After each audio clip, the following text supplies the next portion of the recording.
What's going on, y'all? What's going on? Greg said it here. Holla if you hear me. Do you hear me? Do you hear me? Everything up.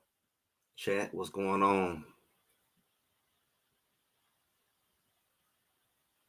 Let me know if you hear me in the chat. Let me know you're in the building here. See some people here.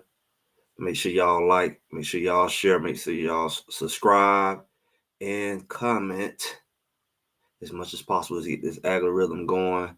We are live here on our Sunday post game. We do every Sunday. We've been doing it for the second season, and we back. I've shout out to Houston Finest. He always give me a shout out the day of the live, anticipating the live on Twitter, and of course, I see my people here. You know your people who are always here. Everybody have their people, and you all know our people who are always here and doing what we do. But y'all know what I come with. It's a sobering reality, but as I've always said on my channel, I've always been the person to say this is bigger than football. And as you all know, on my second, I do a video on the second part of Sunday where I kind of dig deep into some more content that's a little deeper. I call it inspiration motivation because try to make this stuff applicable. We spend a lot of time watching these games, and I think about like, man, Sarah, either you watch the game or you watching other games to try to see what they're gonna play, especially when you're doing content, or you sit up, you stay up all day, kind of waiting up for the game. What's going on, y'all? Everybody in the chat, what's going on? And you spend a lot of time with this, man. I mean, you think about the amount of hours you put watching the game that you could be doing stuff on your weekend. It's just a commitment, to support somebody or to support a team. It's a commitment in itself. Let me see, can I make this even bigger? So, I know I hope y'all appreciate it. All the views that the team get, all the support, like people like us, or even on those other channels inside the program, the well offs. It's definitely was people time is your biggest thing, and it takes us time. It takes time, like I'm taking right now on a Sunday morning.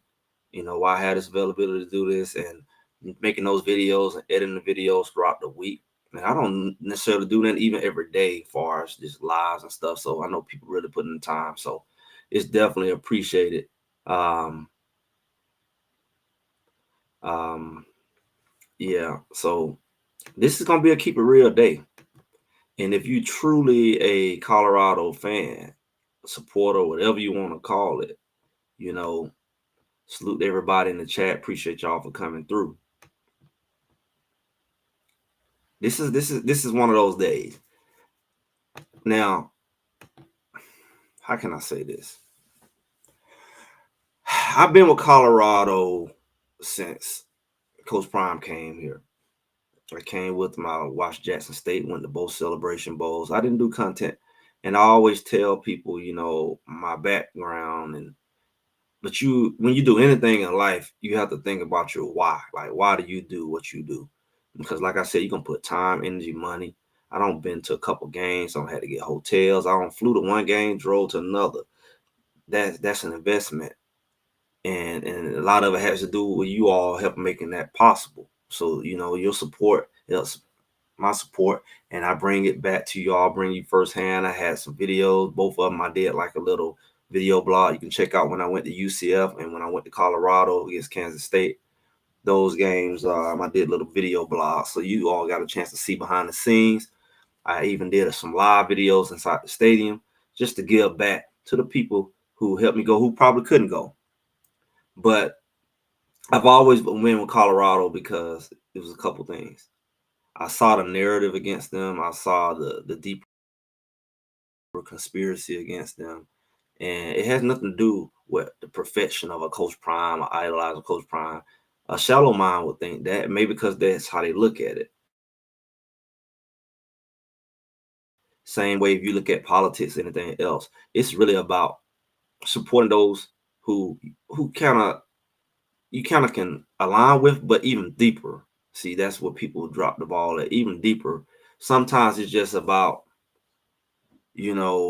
standing for what's right. And somebody said about negativity floating around. I guess we'll get to that. I haven't heard much because I it is what it is. But we definitely get into it. But when you look at with Colorado, where I stand with Colorado, and shout out to the us. We talked about unified strength, and shout out to the sponsorship for that. They've you get your unified strength hoodie and all that good stuff. And we talk about these things. Let me make sure I drop that in there because that's how we really came together with that. Is why I align with that, and then why they align with me. People think that that's my brand. I don't have a brand other than when I see you seen a couple of hats that I made, one hat that I made, and a shirt that I made. I really didn't push a lot of that this year, and we align with Unified Strength because of the message. And the message is, Greg said it is about standing with the truth and aligning with the truth on everything. I don't flip flop the truth for a perceived benefit to a cultural group or a perceived benefit to what I think I look like or who I'm with, because everybody who you look like, who you with, ain't with you clearly. You're gonna believe that you ain't lived life.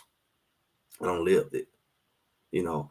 And I think the biggest thing that I try to always do is is support the truth. I don't care what it look like. I don't care who it is. That's my standard. And so I didn't support Coach Prime because I agree with everything he say and do, and he's some kind of deity. I don't need a God. So let it be known. I don't a foolish person confuse that.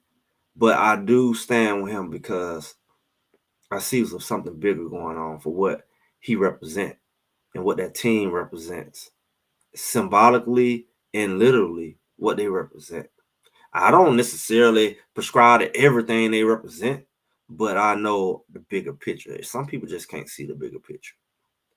And so when you see like people who overly got talked down on, overly got undercut, lied on, underestimated, I tend to support that because I do subscribe to do unto others as you want done to yourself.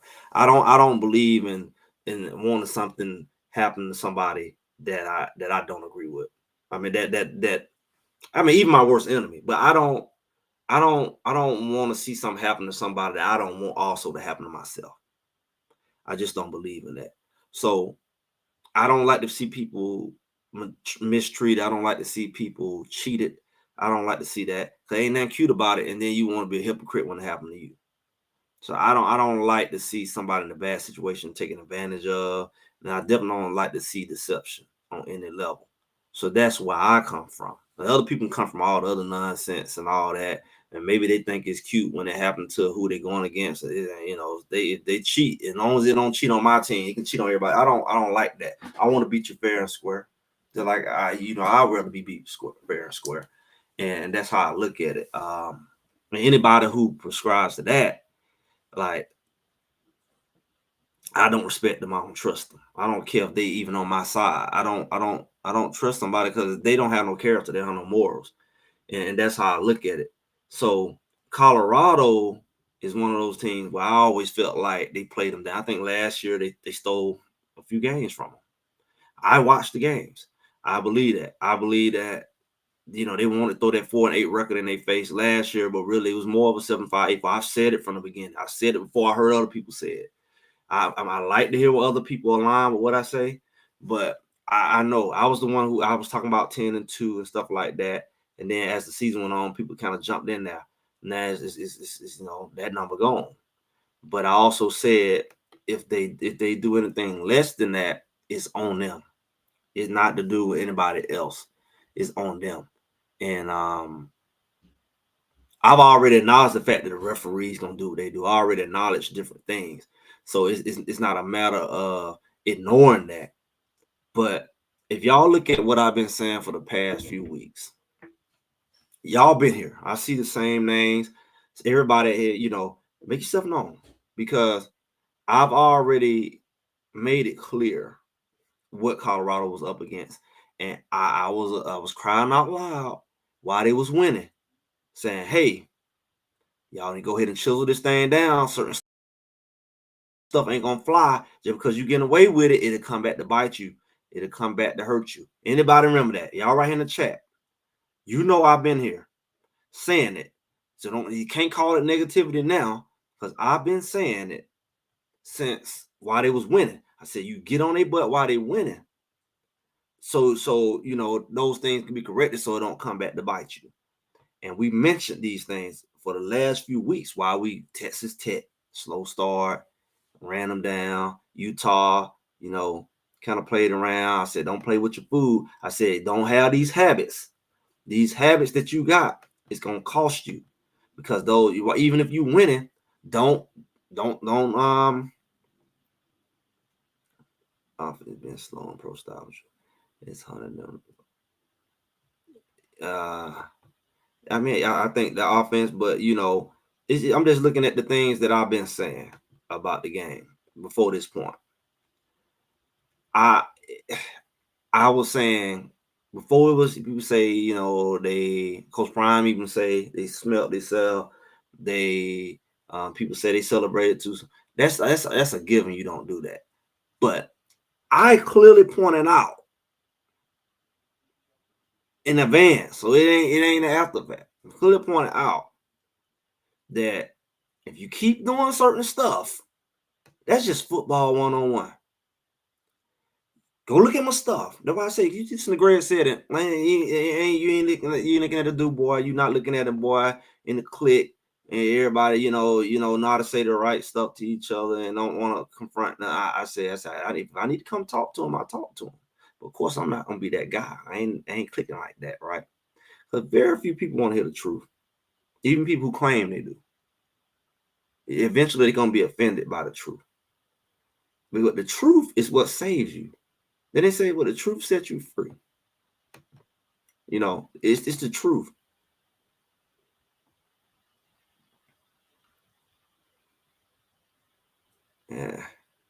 Yeah, maybe Juju, maybe. But I'm just thinking, I mean, it's been playing, it's been this, it's been that. I definitely didn't like, and we'll get into that later, all the sideways passing. When anytime you went vertical, they couldn't do nothing with you. But too many sideways, but they did that last year. That's why I said, what's going to really be much difference than Sean Lewis when we saw him get in there and do a lot of sideways passes? Yeah, we talked about that. We talked about all this, right? But when you're winning, that's what your chance was to correct things. You're not correcting that practice, but you get away with stuff when you win, and you say, And I said, be careful what you put on tape. I've said it a million times. Be careful what you put on tape. You keep putting these bad habits on tape, eventually somebody gonna take advantage of it. You don't want to keep putting it out there. You winning, but somebody just it's like they jotting down every flaw you got to take advantage of it. It can be a flaw in a particular personnel. It could be a flaw in this overall, but they're gonna figure you out if you consistently put it on tape. So how do you not keep putting it on tape? What you do is you start making corrections. That's what you do. You make the corrections. Yeah, I'm winning, but doggone it, that right there. If they had a saw that, they would have got it. They had to notice that this is the weakness over here. It's a problem. I also pointed out that if they were to win this game, it was going to be on the defense. Nobody gonna just go back now. I said over and over again. I even said it will be watched. I said they're going to win this game. It's not going to be on the offense to win it. It's going to be on the defense. That's what I said. Right? And everybody going to point everything out. But the time to point everything out is before the loss. Now everybody gonna see everything wrong, but you should have saw it the whole time. And a lot of people have been pointing out the play calling. You know, and I'm not gonna say you wrong. Yeah, yeah, whole different style game, right? A whole country, you didn't look nothing like yourself, nothing like yourself, nothing like yourself. They don't look nothing like themselves. They moved the ball at will, and it seemed like when they got the ball, they weren't punting because they gonna run like 8 minutes off the clock per quarter. It's like, well, I knew at the end is like, yeah, even if you do score, they just gonna run the ball. You ain't stop the run, so they gonna run 7 minutes off the clock anyway. So it's gonna be a numbers thing. Once you get so far behind somebody who running the clock like that, because you're not getting no turnovers. Neither one of them really. It wasn't a turnover game. It was a straight your defense didn't show up at all. I got my theories on that. Yeah, yeah. It's like they said, we ain't got nothing to lose. And smart thing would be, let's find all the flaws they had all last year. We're gonna run it back out the backfield on wheel routes. We're gonna do everything we know they don't do well, they refuse to correct. There's one thing they do consistently. We're gonna target all those. And that's just when you got a whole season, you got plenty of material. It's not like you playing somebody on the second game, third game, fourth game. When you down to like game 10, you got plenty of data out there. And I kept saying, correct it, correct the stuff you keep doing wrong. These habits of not finishing, and you do certain things, it's gonna be on tape. It's gonna be on tape. It's gonna, and we what you're putting on tape that you know is an issue. It's your job, no matter if you winning or losing, is to take that seriously because somebody is going to capitalize on it. And this had to be a tape thing because I it's not a matchup nightmare because Colorado has historically this season been a team that's been very stout against the run. Very stout against the run. It's not like that's been your issue. From the whole season, you've been pretty like if you gonna try to beat Colorado running the ball, that's what I said. They said SEC. I said they're gonna be in trouble. This is my logic. I said because Colorado really hasn't been a team that had a trouble with the run. They may have had a trouble with a drag route or two before that, but when it comes to the run, we ain't worry about nobody trying to run the ball on Colorado. Matter of fact, this whole conference I talked about, this whole conference is full of runners. And that's not the threat. I said, you're going to have to beat Shador throwing the ball. I'll be doggone. This game right here defied every logic, every conspiracy we've had. It's like it's something the whole season up. They pretty much broke every theory that has been 100%, almost 100% accurate all year. The whole thing about you can't beat Shador not throwing the ball. They just beat Shador purely running the ball. They didn't pass worth a crap. They beat him without having to have a quarterback duo. That's totally on the defense, right? It was no night game. All right, they killed the night game. That it was. Oh, they played better on the road. It was on the road, and with it all, the favorite excuse of it all, the notorious bye week. It was no bye week, so every theory, it all crashed and burned. You know,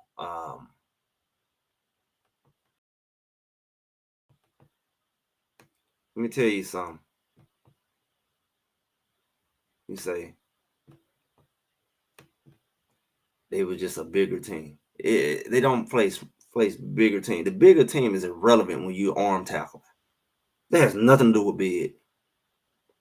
It's not like they were just running over them. They was arm tackling, but guess what? I guess Kansas State was the bigger team because it did the same thing against Kansas State.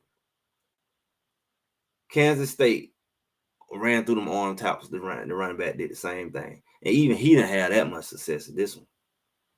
He's a bigger running back. They placed plenty of big running backs. Did not Texas Tech have a big running back? Did not.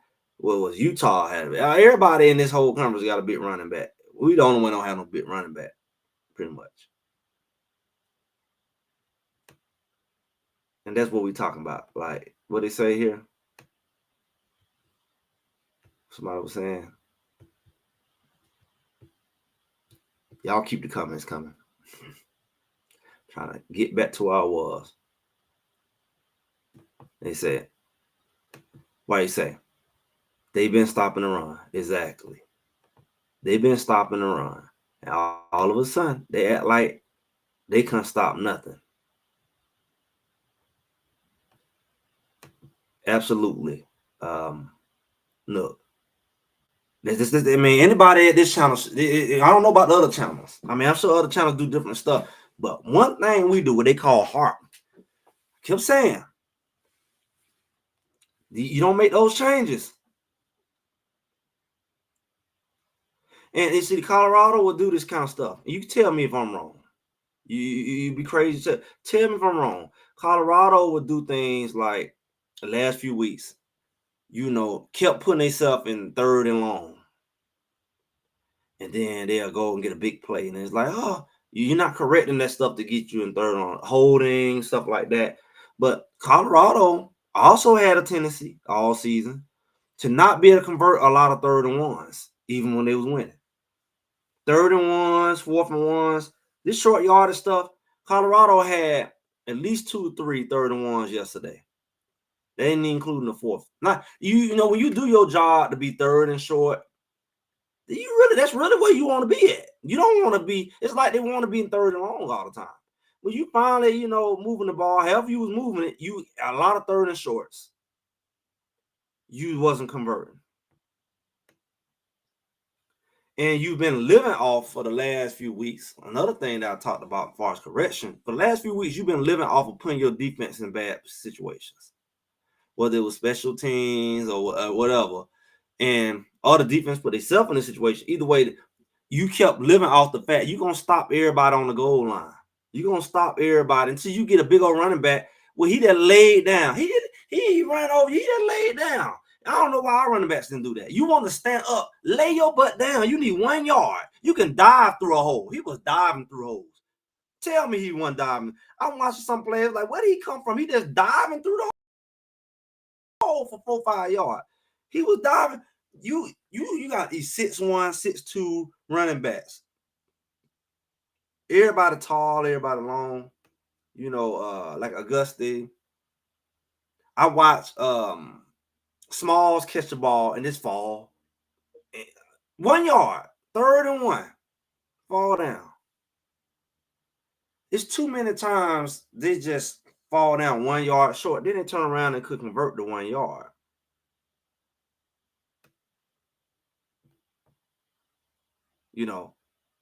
So those are the things that are not new.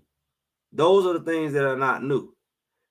We was talking about working on those things. We talked about that all the way back in Arizona when they would get down there and they would say, y'all left touchdowns. Yeah, y'all won, but y'all left touchdowns on the board, on the field, because y'all kept getting down there and we'll kick a field goal or something like that. And it's like, y'all got to work on this short yardage stuff. Tell them why. Y'all can move the freaking goalpost. This is not the day. About it's okay. No, it's not about is it okay or not. It's not about it being negative or not. It's about right here. Yeah, I'm aware he fell short on 1, but I also said that they couldn't convert on that 3rd and 1. That's what I'm saying. I said he couldn't get the 1 yard. And I also said, and they couldn't convert on 3rd and 1. That was only one of the 3rd and 1s they didn't convert on. So the point is that, and when he fell on his own. I see a lot of times the receivers would dance or they would fall down and all they need is 1 more yard. They're not aware. And see, this has been going on all season. Like, you catch the ball, you got to be aware of the change. It's one thing you catch the ball and somebody make a good play on you. It's another thing you just kind of like this. You could have got that 1 more yard, but it's almost as if you thought you had the first down. So these are the things that when you're talking about, you got to be watchful of. You got to be watchful.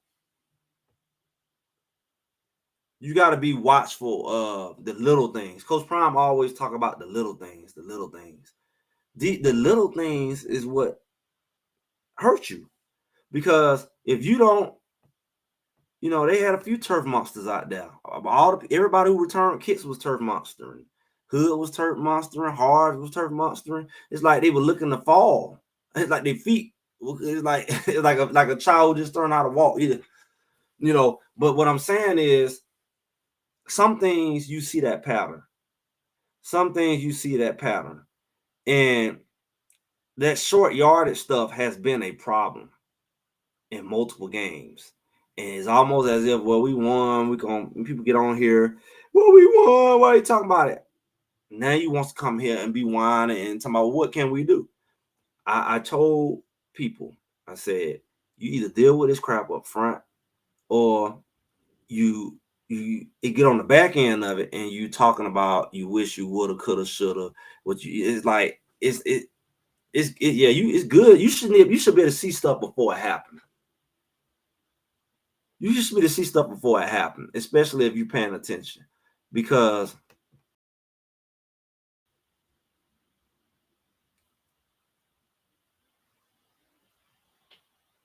I don't know. As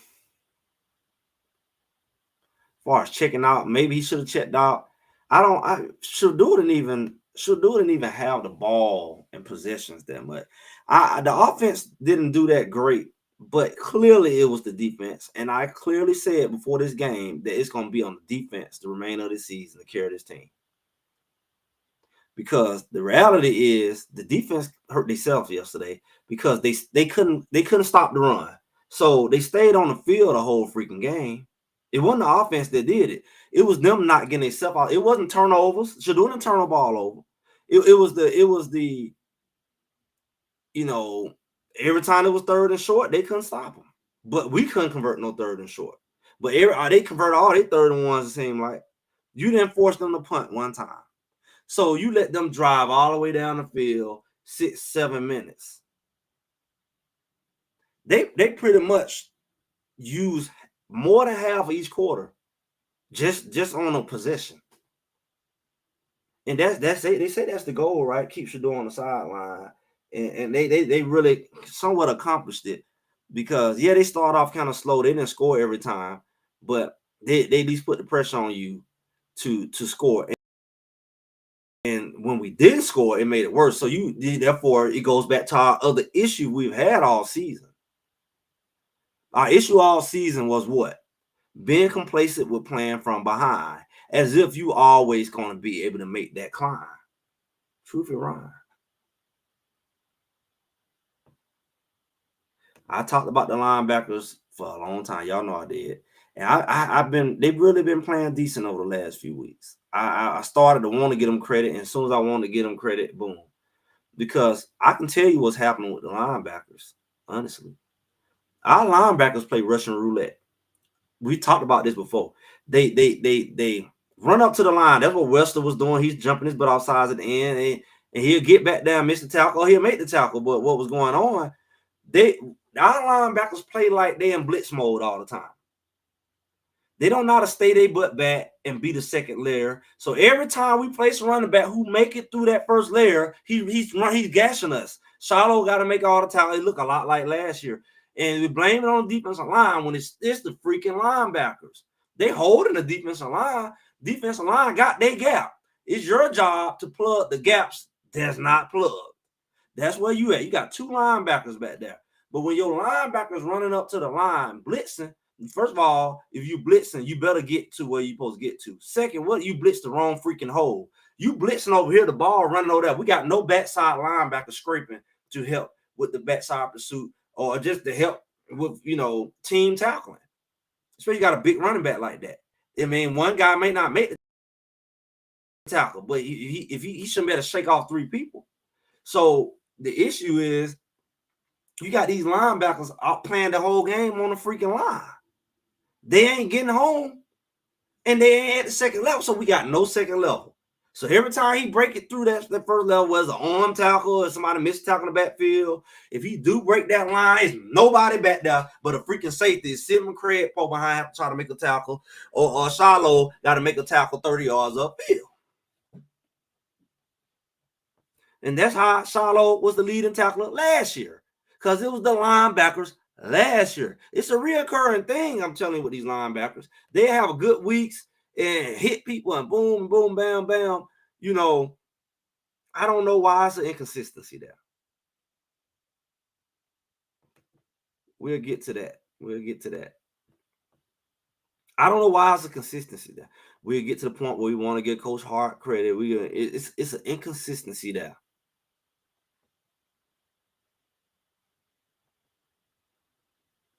And I know people talking about who lost, if that. We're not doing the if game, because the reality is there's a lot of games that went CU way this week. Alabama took their butt. A lot of teams went and lost.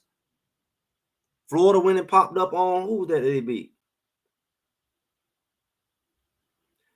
These teams in the SEC was losing left and right. Arizona State went and gave you what you need with BYU. You crip walk into the doggone Big 12 championship. That's what was in your hands. But all the complaining that y'all call it complaining, all the stuff that I've been saying, and people got mad when I said you're a loser when you're winning and you don't want to make corrections and you don't want nobody to say nothing. Yeah, Ole Miss lost. Alabama lost. A lot of losing going on. That was going to help move some stuff around. Indiana lost, and either one of them losses would, Indiana lost. It don't mean much because they only got one loss. It would have been nice. Ohio lost because they would have had multiple losses. But it was losses, because that's what going on outside the teams who playing cupcakes at the end of the year. So if you don't, my warning was this. Because remember we talking about, why did Colorado fumble? Why did they drop the ball? That's what we had to talk about. Everything that I've been pointing out continually. While we was winning at that. And people whining, appreciate no win. You always got something, and then they looking dumb. And then they feelings hurt. Just like the typical loser. You don't want to see the signs. And then you want to cry about it. Instead of like, I said, make these corrections. You ain't got much. You winning.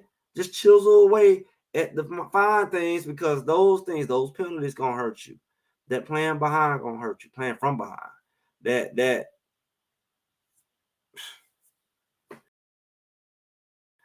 all the minor stuff that I don't point it out. I'm not gonna rehash.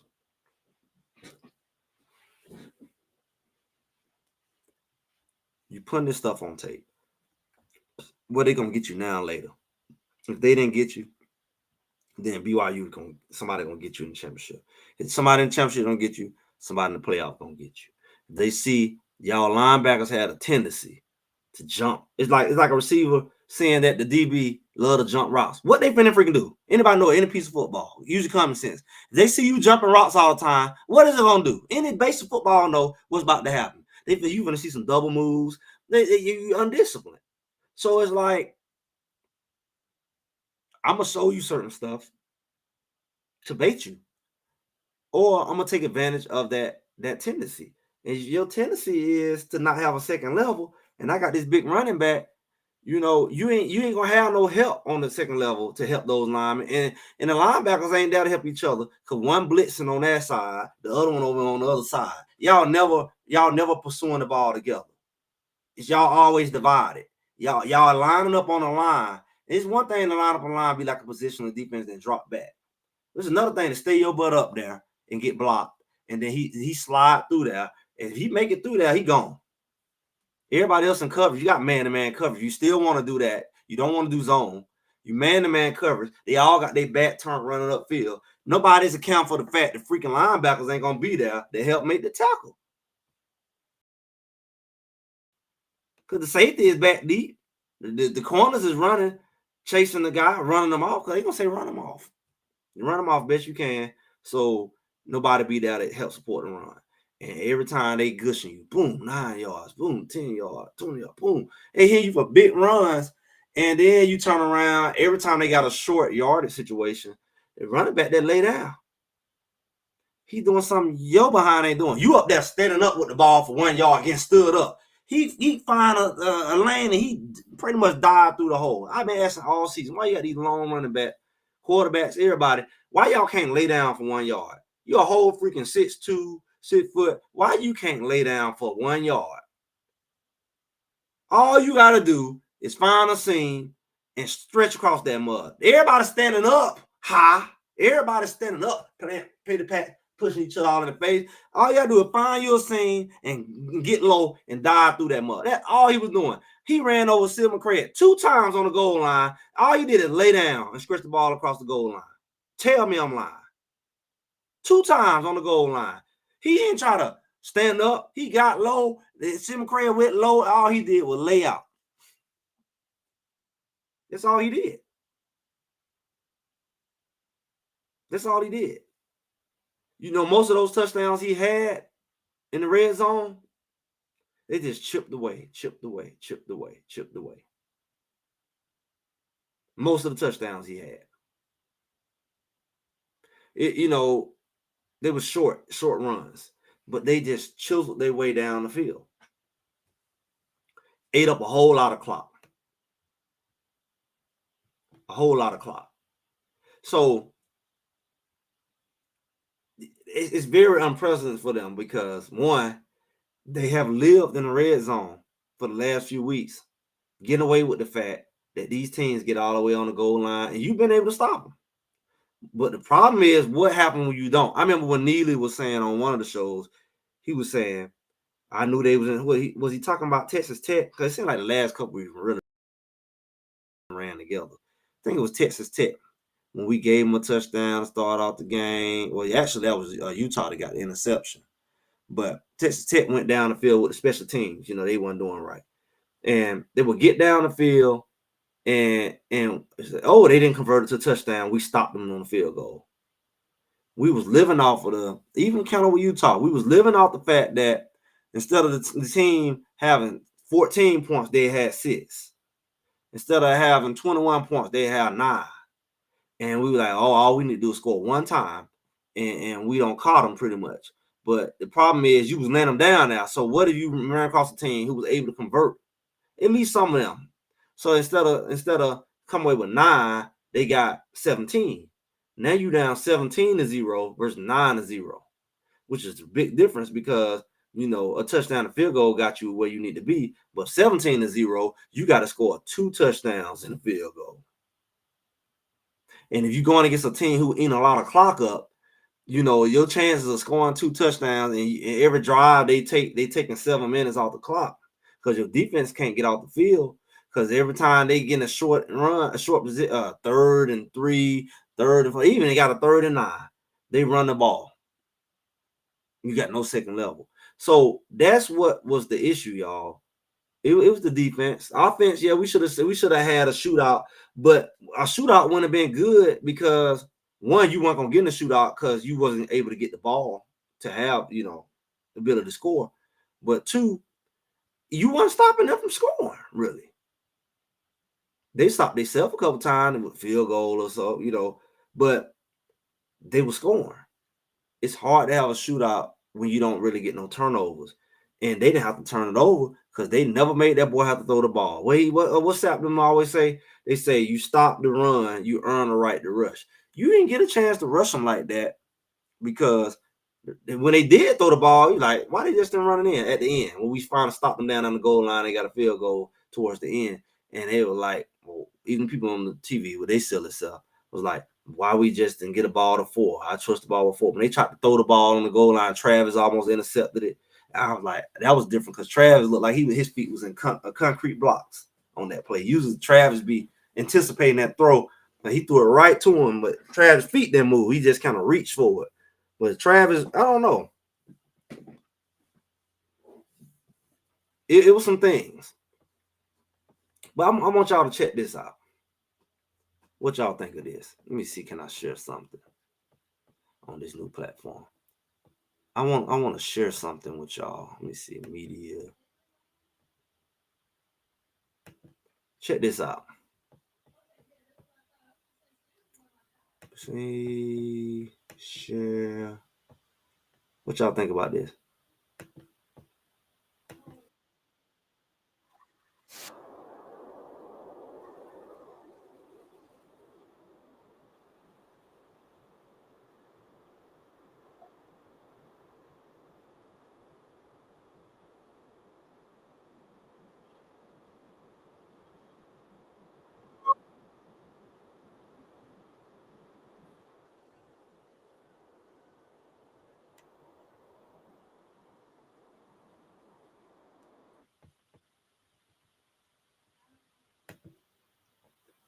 What y'all think about that?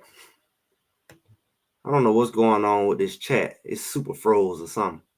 What y'all think about that video in the chat? Did y'all see that? Chat super froze. Then it'll jump up. Did y'all see that? I saw somebody post that on Facebook, and I don't know what my chat froze. I know somebody saying something, just not saying it. What's going on in the chat? Chat. Where you at? Chat. As much as we like to talk about, this is that double whammy. I feel like it's like a double whammy. Sometimes when you're looking at Colorado, they do so much stuff to hurt themselves. It's hard to kind of point out what the other team, I mean, what adversity they was against, as far as what the other team was doing, what the refs weren't calling. Because somebody asked me, "What did you think about the refs?" And I know we get into our good, bad, and ugly before we close it out, but that's just one of those things where it's also a thing that I've been talking about all year when it comes to Colorado and what they were up against. And one of my biggest complaints was not only do the young and this and that, not only do you not realize the moment you're in, but you don't realize what you're up against. It's almost like they think it's fun and games. Like, it's a game, but you got people out there who really want to see you lose. Not just the team you playing against. Shoot, somebody right there on that field with that white and black stripes very well may have an agenda to see you lose. And you can't get out there and act like they out there for your best interest. We watched the referee run right in front of Travis, incidental or not. We watched him hold him on his waist right there. Watch man wrap his whole arm around his waist with the ball in the air coming to him. No flag. We watched Shador get hit. Throw the ball after the ball. After he throw a ball, instead of the man pulling up, he take his legs off from under him.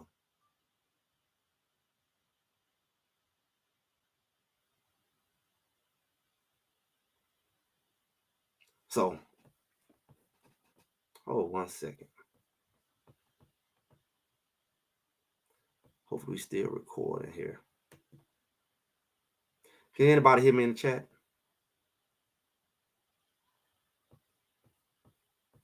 I'm not seeing anything. Anybody in the chat? Anybody in the chat? Check 1, check 2.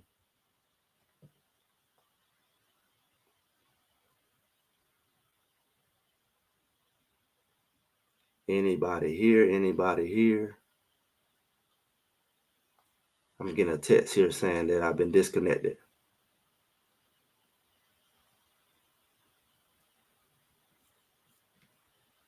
Anybody here?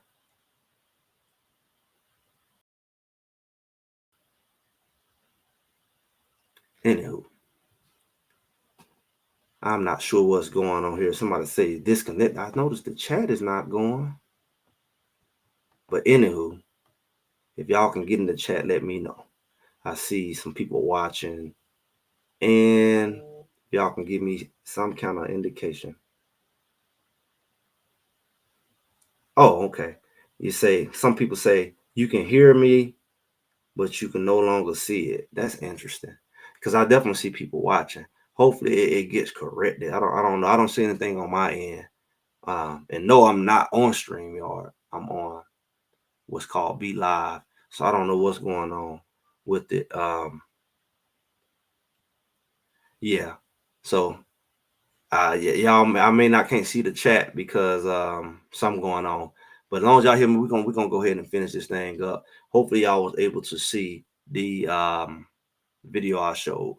But anyway, we about to close out. Anyway, I wanted to see, hopefully you catch it on the video. Maybe you don't see it on the live, you see it on the replay. Because what I normally do is I share the stats. So I'm gonna do another share here. I normally share the stats right here. And I'm looking at the game here. And first thing right off the top, if we go to the top, we see the fact that Colorado, typical first quarter, what they like to do, we don't talk about over and over again. No score in the first quarter at all. And the other team scored 10. So technically, if you look at it from a defensive side, you would say, hey, defense did their job to some degree, especially when they held them to one of the field goals. But you say 0-10. Then the second quarter, Colorado scored 2 touchdowns, and somehow I don't know how I can't remember how they got 13. Jayhawks got 13, but it was 14-23 going to halftime. Colorado, I know they got a field goal, so that's when they only got a touchdown and a field goal. What was the numbers on that? A touchdown and a field goal would be 10. So they must have got a touchdown and 2 field goals right there. So they got 13. So they was able to get down there, but they was holding to field goals. So defense was doing all right with that, but they still kept letting them get down there. So the score probably could have been even higher if they didn't stop those field goals. Because I think at one point Colorado, before that last field goal, was within like 2 points of them. All right. So I think it was like 17-13 or something like that, and they got another field goal. And that was what? 23-14.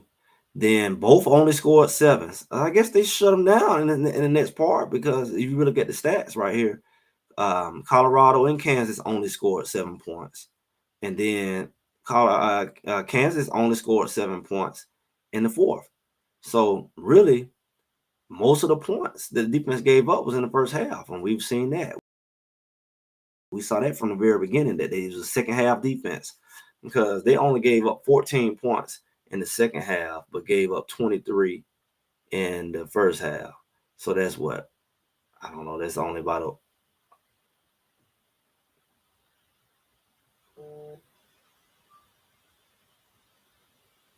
yeah. Okay. Somebody texted me and said you can't see anything on your end. And maybe it was you set it, but we can see you in the chat on our end. Wow. So y'all can see the chat. I can't see the chat. Ain't that something? Well, y'all keep chatting. Y'all keep chatting. And so basically, if you look at it from this end, Colorado gave a 23 in the first half to their 14. So that's what? 9-point difference. So it was a 9-point difference there. And then they gave up 2 touchdowns in the second half. And they only scored. So they didn't score in the first and in the fourth, which has been a tendency. Even when we was winning, they was not scoring in the fourth quarter. I think Utah was the game that scored the most points in the fourth quarter. We scored 21 in the fourth quarter. Imagine if you had scored 21 in this fourth quarter. But the problem is you wasn't getting the ball. Again, look at the time of possession. Time of possession, Colorado was that 19 minutes, 19.8. They rounded up to 20, and they had 40. They had double the time of possession. Like I said, they ran the whole game. If you really break that down in 4 quarters, they had the ball, like I said, at least 7-8 minutes. Which look like it's coming up to 8 minutes. 8 minutes a quarter, 9 minutes a quarter. So they leave you with about 3 minutes a quarter, pretty much. Colorado had a level 4 minutes a quarter. And you look at the first downs, they had 29, the Colorado 15. They had pretty much double the first downs. Total yards, they did 520 to our 308. Shadoo did another 266. to their 149. So we had more passing yards than them. But look at their running yards. Another tell that we always had. Most of the teams have more rushing yards than us. But look at this. We gave up 331 rushing yards. We typically may give up below 200 rushing yards. Even with UCF, and I told you them stats were lying. I told you watch that mess because even with the UCF game, their stats was really high, even though we blew them out. It looked like they beat us in the stats, especially what they did towards the end. We didn't have double-digit penalties, but we was close to it. We had 8, and 8 at all the wrong times, including 2 defensive jumping off sides at the wrong time in the red zone to help them get another touchdown at the end. Even though the game was from a clock standpoint and just a play standpoint was over, as far as how long they would keep the ball even after we scored. So they only had 5 penalties. And we know how many, we probably don't seen 5 penalties they ignored. I just showed the other video, right? Total return yards, identical. They had 101 return yards. Yes, a lot of kicking. I don't know. I guess that's including punts too. And we had 84, so it wasn't that much difference. But they ran 7 to 8 total plays, and we ran 42 total plays. Again, almost double the amount of plays. How do you expect to beat somebody that they running? They got the clock, they got the ball longer than you, and they ran more plays than you. They should score more than you. So I don't totally put that on the offense because they didn't have as many swings at bat. Then you look at, we had 7.3 yards per play. They had 6.7. So we had more yards per play.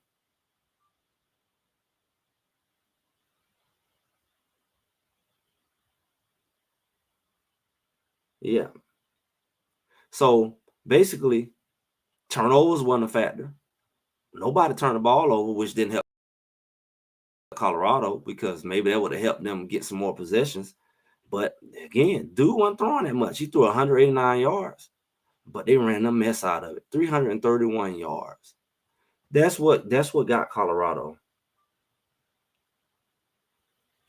And he said I don't remember saying I was disconnected here. So I don't know what disconnection or whatever.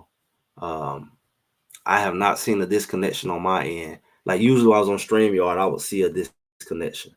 I don't have a disconnection on my end because I don't see nothing. It's from the live perspective. I just know the chat just been stuck on the last thing for a minute. And but you know, when they're looking at the time running, it hasn't been interrupted at all. I haven't been kicked out. So either way, those are the stats, man. Those are the stats from a real standpoint. And then at the end of the day, possession killed Colorado. The possession, everybody talk about the offense. The offense ran half the amount of plays. They had half the time of possession. So you can't say that they lost the game. The defense just couldn't get their behinds off the field. And it wasn't the offense putting them on the field necessarily that was doing it because it wasn't caused by turnovers. But like I've said several times before, it was going to be the defense that have to carry Colorado at this point. Heavy run teams. Kansas, running quarterback, running back.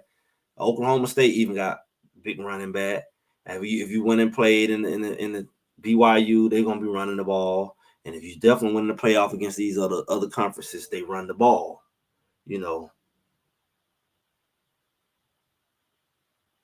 So the reality is Colorado had some significant challenges. When you look at the good, bad, and the ugly, when you lose, especially when you lose like that, it's hard to see a lot of good. I think Travis played good on the big plays he had to help get the team back going. We probably should have got the ball to him more because he was stepping up. And I don't know, the other players kind of disappeared. I don't know why. Shepard probably had like one catch, kind of disappeared. LeJounte had a few. The running game was obsolete for the most. I don't know. Maybe you all know, but he was one of the best things. You know, quarterback, he wasn't getting sat like that. Maybe a little pressure. Offensive line did decent. Defensive line didn't get a lot of pressure, but again, it was mostly run. So it wasn't a whole lot of good. It wasn't a whole lot of good. Not to say it was all bad, but it's not a lot you can really put your hand on. But definitely y'all put in the chat some good things y'all saw that I'm just missing right now. Now, when it comes to the bad, The bad is that playing from behind, that not making adjustments, like we said. The whole.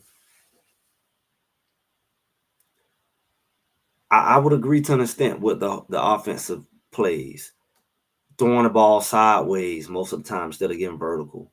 And they just jumping it, is jumping it. And you just keep throwing it like that, like side. He says extension around. I don't know. It's like those plays wasn't really, really, really effective, especially when you're down and you need to get down there and score. I also didn't like the lack of sense of urgency towards the end of the game. They didn't score at the end, but even if they had a score, they used so much clock and they was acting like they was only down a possession. The way they were just going down the field slow. It was no urgency to get back to the line. They wasn't thinking like we got 3 more scores. Like if we score here, we still got to score 2 more times. That means we got to use as less clock as possible. We're not using timeouts. Defense gonna have to go make a stop, which they ain't done all game like that. Even though the second half, from a score standpoint, they wasn't scoring. So I did say the defense, looking at it, the number wise, they were stopping them, but they was eating that clock up. They was eating that clock up. Maybe the other team wasn't as concerned with scoring as much as they were about eating the clock, because they definitely ate a lot of clock. And so that clock management component wasn't good, especially when you're down by 3. And the play calling wasn't conducive to it. Because you know the other team is methodically eating up all your time if they get the ball out. So let me see. Did not get along with Coach Lewis. He kept changing the run play. I don't know how much we can blame on Shador as far as run play. I don't know. But ugly. Arm tackling was ugly. The arm tackling, it looked a lot like Kansas State. It was very ugly. Um, it's not like they wasn't there to make the plays. They was there, but they were just arm tackling and reaching. It was no, I mean, I don't know, it's because they say it was cold. You don't hit nobody when it's cold. I don't know. But it's like they reaching like a baby fuzzball. They just reaching. They wasn't running into him with the shoulder and the helmet to wrap up. They would reach first. I don't know how you plan on hit somebody when your hands is extended.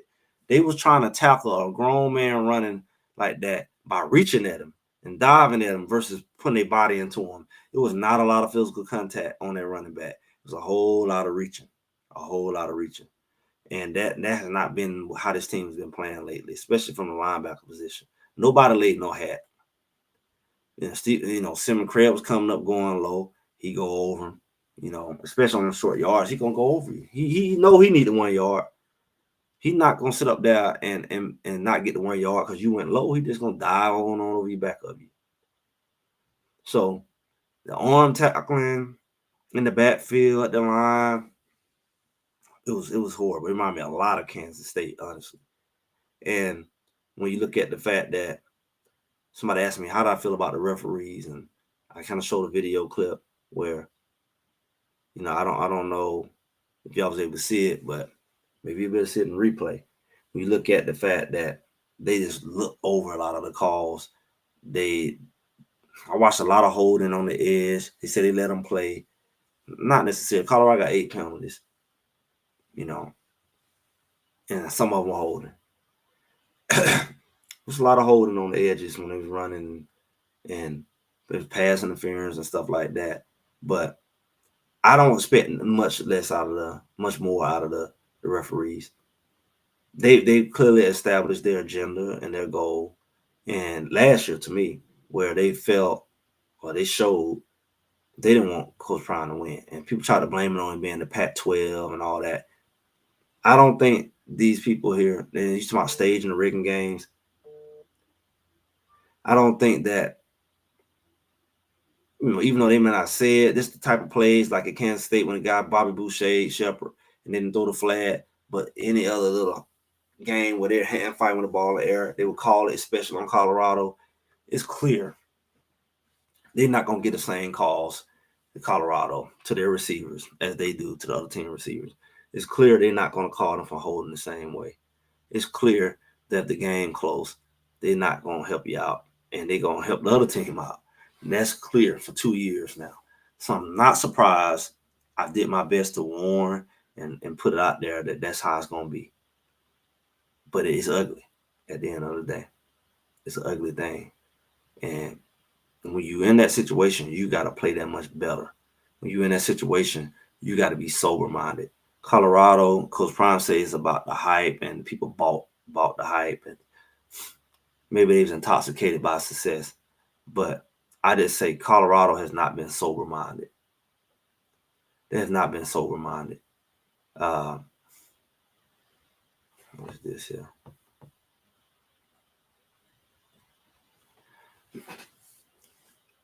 I don't fully think these boys. I mean, maybe you got a lot of love and a lot of me, but these same people, like Coach Prime say, they love you and they hate you. Oh, they act like they love you while they hating you the whole time. They really not even showing you.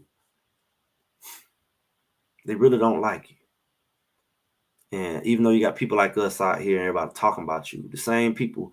I ran across this dude on Facebook. All he do is post Colorado stuff. Now I seen one time he say my boys, Kansas, blah blah blah blah. But the whole time he talking about Colorado, Colorado. He posts. I share his content in my little group. He got all the Colorado little images and all that. Then he get out there with Kansas. He just I'm like, and he's like, I confronted the dude. I'm like, what's up with that? That's some fake stuff. Well, that's my team. Boy, he should have been with his team the whole time. He showed never Colorado content. And Kansas his team, that should have been his team. And then when he get with his team and he see they got an upper hand on Colorado, he sound like a hater on Colorado. And then he go back to posting Colorado content. You wants to ride this Colorado train, but you really not for them. You got people like that. They wear the hats, they wear the shirts, but they'll flip on Colorado so quick. And these boys don't realize a lot of these people ain't for you like that. They're just not. And that should sober you more than anything. That no hype, no praise anybody can give you needs to make you put your season at risk to make you feel comfortable. Because you got enough enemies, fake friends. You got enough of that. The referees out there doing stuff. It's a lot of situations these people been putting y'all in. Y'all probably ain't even realize. And you was at the crescent of overcoming it all. Just focusing and dialing down, coaches included, 1-2 more games to do something unprecedented. But you dropped the ball. Let's say you fumbled the bag. You let it all go because somewhere along the line, you forgot. The big picture wasn't in front of you. And that's how I feel. And I think that's how some people feel. That's where the negativity come from.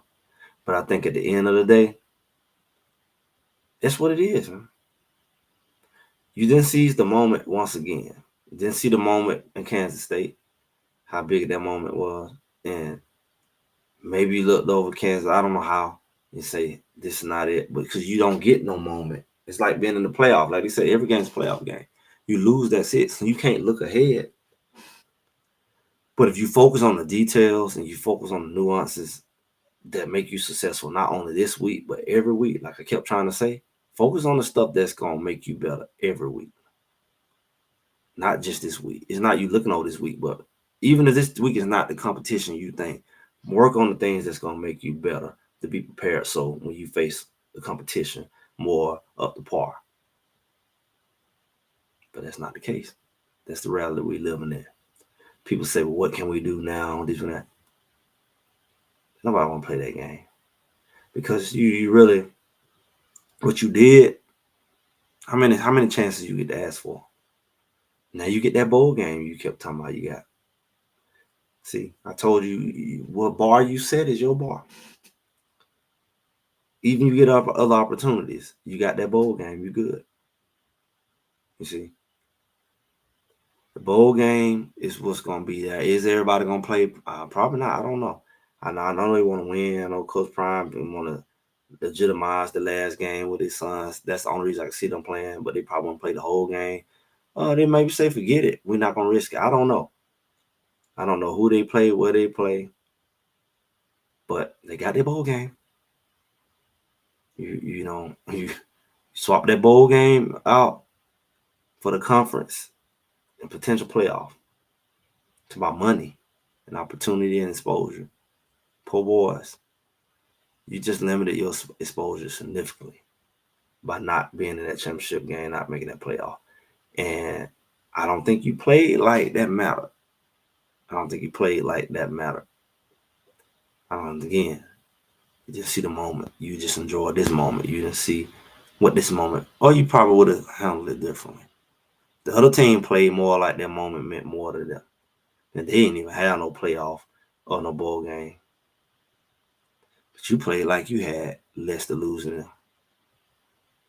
So where do we go going forward? I have no idea as far as, we're going to go play Oklahoma. Let's say you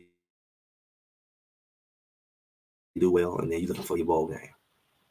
But did you reach your full potential? Like full opportunity? Not, and there ain't no going back on that. But sometimes that's how life go. That's the sad part about it. So you got your bowl game though. Got that. Y'all, been lost my chat. I can't see nothing in the chat now. The chat been froze about 10, 20 minutes. I don't know. Make sure y'all like, share, subscribe, comment. Y'all can comment here, comment in up on the video. I'm gonna go ahead and drop it in there. And like always, I'm gonna talk to y'all soon. Maybe I'll see y'all later for the inspiration and motivation. If you're new here, make sure you subscribe. Still got a ways to go. All right, y'all have a good one.